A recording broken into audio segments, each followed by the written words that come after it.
بعيدا عن الرياضة والأضواء. انا كنت حاسه ان انا ماسكه نجمه في السماء. ولما قلتي لأهلك بقى أنا هلعب كورة، كان في واحد معين كده كان يقول انا باجي اتفرج على اللوب بتاعك بس. ما حسيتيش بخوف أو قلق؟ اول ما سقت قلت ايه ده، موضوع العربيات ده عاجبني قوي. بس أنا شايفة إنه مش عادي بصراحة.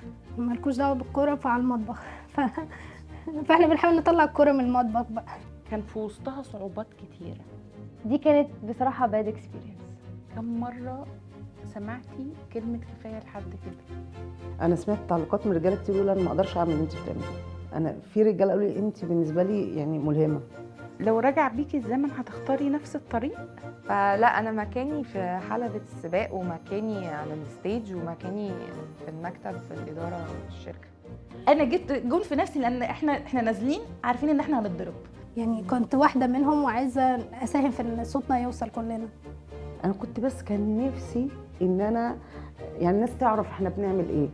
بداية عظيمة وكبيرة جدا. لا للنساء في المدرجات مثلا يعملوا هاشتاج كده قبل الماتش. عدوك ابن كارك ولا ممكن يبقى داعم؟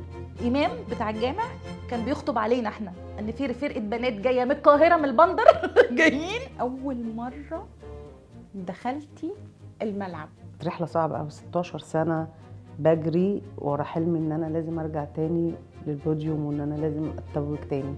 ما بقاش يتقال ان ستات ما بتعرفش تسوق. انا بس بجد انا ممتنه للناس اللي بتفرح للناس.